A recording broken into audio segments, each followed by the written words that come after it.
Welcome back to the Live Fearlessly podcast, where we explore what it really takes to build a life and career on your own terms. Today's conversation starts with an idea most people would hesitate to even say out loud and turns into a company that actually saves lives. I'm joined by Scott Hickle, co founder and CEO of Throne Science, a health technology company building smart devices that passively monitors gut health, hydration, and urinary function with every flush. Scott is a mechanical engineer and startup operator who spent the last decade building venture backed companies. Growing up with two physician parents, he developed an early fascination with the human body, something that now comes full circle in the work he's doing today. He's also a TEDx speaker and a strong advocate for why the things we ignore might actually be the most important signals about our health. Hope you enjoy this episode as much as I did.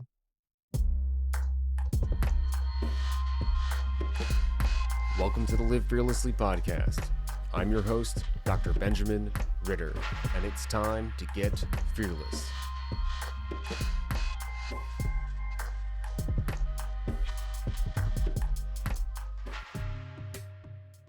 So I love playing poker, Scott. I actually have a group of friends. We go to yoga every Sunday. The wives have called it broga, and because we go to yoga, we also have to do manly things like play poker. And I've never around that poker table started talking about poop, but I feel like maybe I need to because maybe there's a business idea there, and I'd love to hear. Okay, what is this origin story of Throne Science having to do with poker and such? Well, first of all, thanks so much for having me on the show. And to your question, my co-founder Tim and I first met back in 2021. He had moved to Austin as part of the COVID diaspora, leaving San Francisco. And literally, the first time we ever met was at a poker table, talking about startup ideas you'd love to start but wouldn't want your name associated with. And so, you know, it's a bunch of guys playing poker, and most of it's sex, drugs, rock and roll, vice industry type stuff. And Tim, my now co-founder, was like, this is also juvenile. The honest, authentic answer to this question is smart toilets. Because I've been thinking about this since college. This is inevitable. This is the sci-fi future. People will obviously want to measure what's happening in their gut health and hydration. And I was like, that's brilliant. Clearly, you name that company Throne. And for the first 2 years, we treated it like, an album name. Where you go buy the domains and, that's a great album name, but I'm not going to be the one to write it. And fast forward 2 years later, Tim and I had ended up working together, really enjoyed working together, and we're looking for what comes next and called my mom, who's a geriatrician, so like a primary care physician for, people age 65 up in New Mexico. And asked her, Mom, is there any medical utility to looking at people's waste? And she had a lot to say about that. It was a 45-minute phone call. But most memorably, she goes, honey, there's a joke in the field of geriatrics that all old people talk about is their kids, their meds, and their poop. And it's so true that in my practice, uh, I no longer give my patients my phone number because they send me so many pictures of their poop. And Tim and I had a similar laugh, but then we kind of walked away from that like, wow, that's really interesting. And it kind of inspired us to look at this idea in a whole new light. And we realized, like, you have 30 devices to choose from when it comes to tracking sleep and cardio and respiratory rate and metabolic health, but nothing looking at your gut health or hydration or prostate health on a daily basis, despite the fact that there are, tens of millions of Americans affected by conditions of these systems. And, ultimately you have a 1 in 10 lifetime risk of being diagnosed with a cancer of the lower GI tract or urinary tract. Eesh. And so the vision for Throne is not just to build a wellness device that tracks your gut health and hydration and prostate health and gives you coaching on a daily basis to help you improve your health on a, day-to-day day, but then ultimately to build the first continuous cancer screening device that's looking for those early signs of cancer, which are microscopic blood in your stool or your urine. And so that was 3 years ago. We just launched our first product 2 weeks ago, and we're marching towards that vision state of the product that is able to do the cancer screening. Wow. I think I was just talking about this with some friends. I might not be talking around at a poker table, but I will say, when I getting older, there are things that I talk about with my friends: back pain and poop. And like, especially when we're going to the restroom when we're traveling a lot, it's like everyone's like, "I haven't gone for 3 days," and you're like, "What are you talking about? That doesn't sound very healthy at all." Like it's and uh, I think I also there's like that stat, you would know this more than me, but it's just the colon cancer is like the number one cancer that's impacting our youth today, or something like that. It's yeah, number one cancer killer under 50. Wow. And we need to talk about this more. And yeah, you're right. There are no trackers. So you had there's some like aspects of this in your world, right? You had the idea, you have some gut health in the family, if that's the right way to say it. And like, but what about like where did the founder come from? Where's that entrepreneurial Yeah. spirit or fire? Um, so like, people joke about like, oh, this person was like born in a lab to do this thing. Like that, like is literally me. So, both my parents are doctors. My dad's also a medical device inventor. Uh, he named his first company after me. It was inspired due to complications at my birth.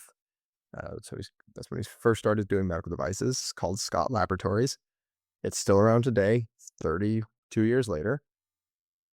And I spent most weekends of my childhood in that laboratory, hanging out with him and his engineers while he was trying to get the company off the ground. And that's where I developed, a just fascination with engineering, uh, and how things were made. And, I was raised with being the son of two doctors and appreciation for health and the human body and physiology and medicine. And so I studied mechanical engineering undergrad, just knowing like ultimately I'm going to go into entrepreneurship. I wasn't sure what it was going to be. I actually thought for the longest time I wanted to stay far away from healthcare because, like, that's their thing. And I wanted to go do my thing. And that fateful conversation with Tim kind of led me back into the family business. But, in hindsight, it all makes perfect sense. But, at no point in my life did I tell myself I wanted to be a poop scientist. I thought I was going to be an astronaut. Mm. Okay, so hold on now, rewind. Astronaut. So go back. We're studying mechanical engineering because you knew this might be something that you do. You weren't exactly sure what yet. Like, please take me through some of these career choices, life choices that led you to, not being in space yet, right? Because yet. I did just Yep. watch Hail Mary, if anyone listening to this in the movie theaters. So I feel like it always has the opportunity. It might show up. I say it a lot. I plan to go to space twice in my life because I don't think once will be enough. But yeah, so I studied mechanical engineering.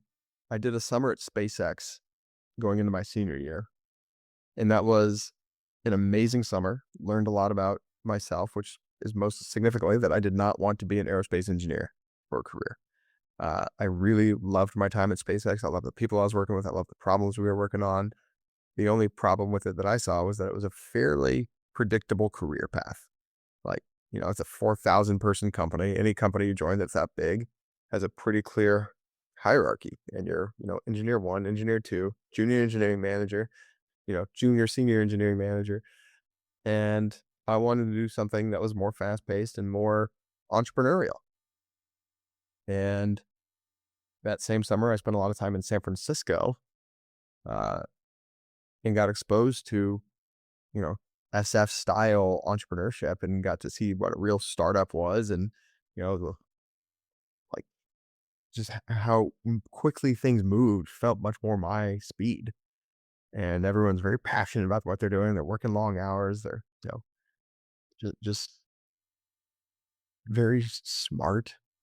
And I was like, I love that. I love feeling so strongly about what you're doing that you can't stay away from it. And so I came back to Austin, started interning at a GovTech startup. So I studied public policy kind of as a minor in undergrad. And so I found my way to this GovTech startup and fell in love with startups. And so I was, there for not too long. I got recruited to join Keller Williams, which is a big residential real estate brokerage headquartered here in Austin, but they have like 200,000 agents around the world, and they were building all of their own tech in-house. And so I got recruited to join them as a product manager, which was my first time doing that role. And like that role is very fun because as a product manager, you don't have direct authority over anyone on your team, but you are the manager of the product. And so you have to, you know, negotiate with the business leaders and negotiate with the design leaders and negotiate with the engineers. And you have to ultimately shape the product through soft influence, right? Like you're not dictating to people, this is how it's going to be done, but you are ultimately responsible for what gets built and how it's used. And so it's you're kind of central to everything, and you learn about, you know, not only how to build a product that people love and use and, serves the business, but you also have to learn how to navigate a business. Mm. And I really loved that position. And then I got recruited to another startup called Esper. They were building and still are building GovTech software. So at that point, I had strong opinions about GovTech, and I had some product management experience, and I got to go marry those two at Esper. And I was their first product manager. That was co-founded by Joe Lonsdale, the billionaire founder of Palantir and Adapar and 8VC. So it was just like a very cool experience because it was a small team, but with very, very, very high caliber people in every role. And I got to be a part of their early success. And then I left to go start my own startup, which is a credit card to measure and offset your carbon footprint. In hindsight, terrible idea. Don't go build credit card companies. But, there was one investor as I was pitching him, he stopped me and he goes, "Scott, this is a terrible way to spend your life. Like building the credit card software seems very compelling. Building the credit card program is a whole different thing entirely. And you don't want to do that." And in hindsight, he was absolutely right. And I reached out to him several years after the fact to tell him, like, hey, most people did not have the candor to tell it to me straight, but I appreciate that. And that was a very painful chapter in life because I had just called off an engagement, and COVID hit, February 2020. I was living alone, building this company, and living in this 500 square foot apartment, just deeply, deeply lonely. Like being a solo founder is something that people talk about openly as being a painful journey. Just my experience with it was that it made the highs less high and the lows even lower, right? Like not having someone there to share the victories with you feels terrible. And when you're alone, the losses are just debilitating. And so I had the opportunity to exit that company and soft landed it. And that was, again, just an incredibly painful process. I remember I was in the process of selling that company. I was on a walk with my dad. I was like in tears, just, I cannot do this. Like, I don't ever plan to start another company again. This is totally taken out of me. And he just like put his hand around my shoulder and he was like, take some time off. Like, don't take time off from work. Like, go find another job, but take some time off from being the leader, right? Like, go heal your soul and then get back in the driver's seat. Like, it's okay to feel the way you feel now, but you'll feel differently in 6 months, a year, 2 years. And he was right. And so from there, I got recruited to join a company called Royal. They were selling music royalties on the blockchain. I knew nothing about music royalties or the blockchain. But my buddy was founding the company. He said, come be my first employee and I'll be your first investor when you go start your next business, which was just an amazing vote of confidence and, a sweetheart deal. So I took him up on that. They raised $70 million from some top tier investors. And that was an amazing ride. I learned a lot about music royalties and crypto. And that's where I was working when I met Tim. And I met him probably 2 weeks after I joined Royal.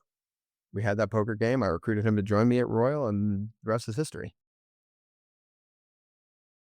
Wow.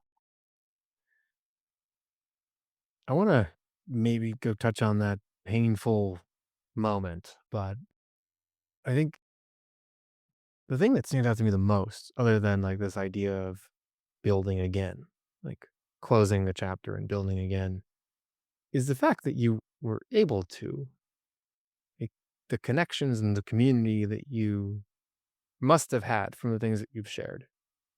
From, oh, I just went to go work for this company, Esper. Oh, I just went to go work for this other startup called, Royal. And like, oh, I just created this business and then I soft landed. I was talking to this investor. Like, these are phrases that people might be listening to this and be like, "How?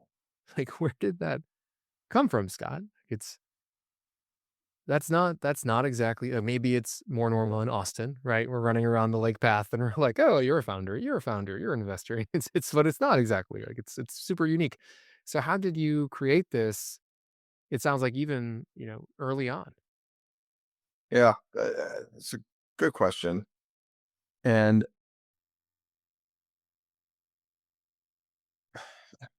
taking a moment to really think this through. So I think the short answer is, there's that phrase, "skate to where the puck is going," and I put myself in positions to be exposed to the type of people that I wanted to be around. And, early in my career, when I wasn't starting my own companies, I was still very strategic about, like, I knew I wanted that product manager role because of the types of skills that it teaches, because it's a very natural next step for a product manager to go start their own company, because you know how to manage an organization, and you know how to manage influence within an organization. You know how to build the product. Like, that is the heart of this company. And so I wanted to learn that skill set. I was very intentional about that. And I was very intentional about socializing that fact to people. And I wasn't shy about the fact that ultimately I want to go start my own companies. I don't know what they are yet, but I am working in this position in this company to learn the skill sets required to go start my own thing someday. And I don't mean that in a competitive way. I'm not, I am here to support you, my boss, the investors in this company. Uh, but while I'm here, I want to learn everything I can from you to go and become, the you of a different company. Were those actual conversations that you had with the founders or people or your managers at the time? Explicitly, of course. Like, this is like, I am here to learn. And ultimately, whether it's in 2 years or 5 years or 10 years, like, I want to be in your seat. What was the reaction? Like, on the most positive end of things to maybe like "Oh, that might have gone better," if you've had those experiences? I don't think I've had anybody who responded negatively to that. At least not. Yeah, I think none that I remember. But I'll say another piece of this is just part of the entrepreneurial journey is learning to let the negativity wash over you and not hang on to it. Uh, there's always going to be negativity that's thrown your way, and you just kind of got to learn to n- roll with it and not dwell on it. And I don't have a particularly good memory for those, but, like, some of the more positive experiences is Esper. Well, at the time, I was maybe 26, 27, and the founder of the company was like 22 or 23. She was a smart, young, precocious, just incredible intellect. Uh, and, kind of humbling to be telling someone younger than you in your 20s, like, I want to be where you are when I grow up. And she took it as genuinely flattering as it was intended to be, right? Which is, I don't mean to compete with you. Like, I'm definitely not going to go start a GovTech company, but, like, while I'm here, I want to meet your investors. I want to learn from you. Like, how did you court investors? How did you pitch this? How did you build this team? And she was the one who introduced me to this guy, JD, who's since become a friend, but she introduced me originally as a mentor. She was like, JD Ross was the head of product at Open Door. He is a friend of mine from when I lived in San Francisco. You should talk to him just about his product philosophies and frameworks. He's a very systems oriented thinker and can just riff in ways that are so structured in the way he thinks about the discipline of product management. And so she set us up on basically like a phone date. It was like, JD, please meet Scott. Here's the context. Would love for y'all to chat about product. And, you know, I never expected. It's funny, JD, I didn't talk to him very many times, maybe 2 or 3 times ever. And I ran into him again maybe a week after selling Carbon Zero, the credit card company. I was at uh, like networking founders dinner event here in Austin, and he was there, and I was like, "Oh my gosh, this is our first time ever meeting in person." But I was like, "I know who you are. Like we've had several phone calls." And he told me, I just quit the last company I was at to go start this Royal. It didn't even have the name at the time. It was just, I'm going to go start a thing in blockchain selling music royalties. And I was like, that sounds absolutely crazy. What are you talking about? And he's like, let's grab coffee sometime. I'll tell you about it. And we stayed in touch. And I was like very intrigued. And, you know, maybe a month later, he made the offer to like, come be our first employee and I'll be your first investor. But like, I look at that whole sequence, right? Like I had evidently left a strong enough impression on him from our 2 or 3 conversations several years prior that he was willing to re-engage with me in that way that ultimately led to, a pretty life-changing opportunity. Mhm. Yeah, so by being open about what you want to create, you created the opportunities. And it's even longer, like later down the line.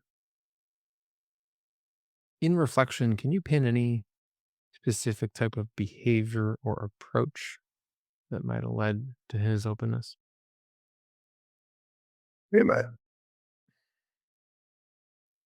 I think it's probably 2 things if I had to put words to it. It's number 1 is just like it's just earnest curiosity. Like, I'm very earnest in my approach. I'll always tell people exactly why I'm there, what I'm looking for, what I'm hoping to get out of this conversation. It doesn't have to be transactional, but like you pair that with curiosity, right? Like, hey, this is where I ultimately want to be. How do I get there? How can you help me get there? What can I learn from you? Like, it's very rare that people meet that conversation negatively.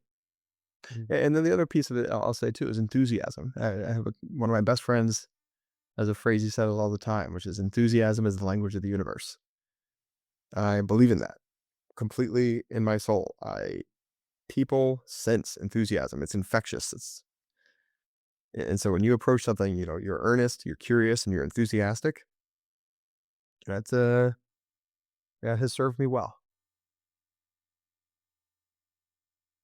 Mm. Yeah, leaning in with curiosity and enthusiasm.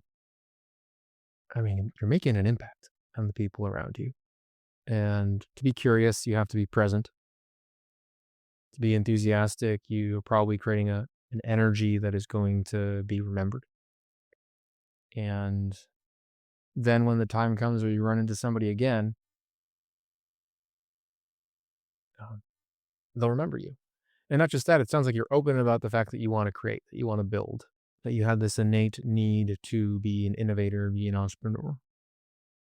And so they have the thing that you are, and then you have the positive impact in the relationship, and I'll put those together, and here you are. Yeah, I think that's exactly right. Okay, you mentioned though that it can be really difficult, right, to hear, right, negativity, to have to, I think, shut down a company. It's like everyone has an opinion when you're a business owner, and investors, the people that you share that idea with, your relationships, to think you're working too much. So, uh, go back in time to that failure. It wasn't even a failure, right? To the time where you were too lonely.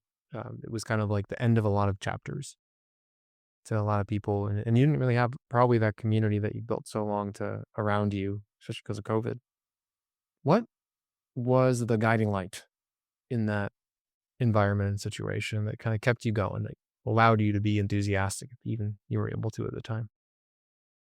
Mm, mm. That is a great question. I think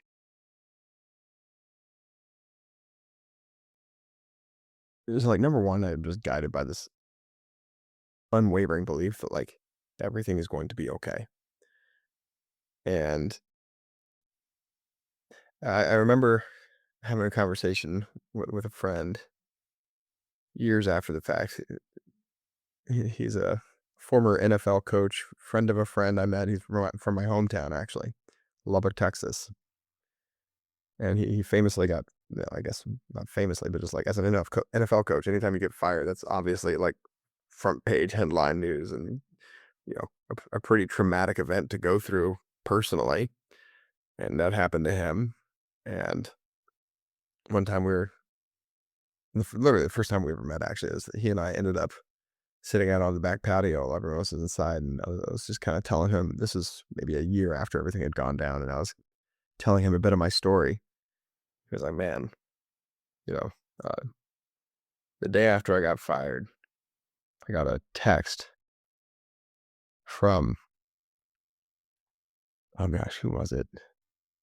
Not a football guy, so I was forgetting the name, but who's the football guy? The quarterback, America's quarterback. I mean, you're talking to the wrong person Okay, about perfect, great, yeah, it's the Tom Brady. Timo Tom Brady. Hawking. Yes, There you go. yes, that guy. TB 12, right? That, Exactly. Yeah, yeah. Okay. he gets a text from Tom Brady saying, these things happen for us, not to us. And I've thought about that like every week since. Just like there are always going to be tough things that happen in life, in every chapter of life, in every season. And if anything, it just gets worse as you get older because you start to lose people you care about. And Thanks for listening, everyone. Now get out there it's and live pretty much a choice fearlessly. to let things keep you down because it's inevitable. There's just so many metaphors around this, right? Like there's one of my favorite TikToks of all time is this guy talking about how, you're walking around with coffee in your cup and you bump into something and you spill coffee. And why'd you spill coffee? It's because that's what was in your cup. But, if you had milk in your cup, you'd have spilled milk. If you had juice in your cup, you'd have spilled juice. But the reality is, like, you're going to bump into things. Life is going to bump into you. And, like, what spills out of your cup is going to be what's inside you. It's going to be, you know, frustration and hurt and vitriol, or it's going to be, patience and kindness and love. And, like, things are going to spill out of you. That is life. And you get to choose what spills out of you because you get to choose what's inside you. And I think about that a lot.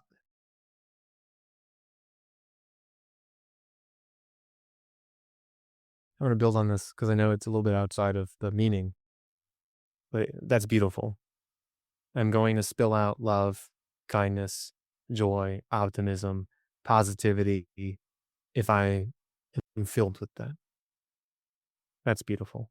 I also share these what came up for me is if I'm filled with the fact that I'm a builder, that I'm an innovator, that I'm creating this business, then when something gets disrupted, like I get sick or the world happens, some external process, like the world goes to war, and another world shuts down because of COVID. People decide not to spend as much, consumer spending habits change. Like the thing that's going to spill out, the thing that's going to get impacted is the thing that I care about, is the thing that I'm investing my time and energy into. And that's just proof in life that you're focused on the things that you care about. And of course, it's going to get disrupted. Yeah. Yeah. I love that. Mm.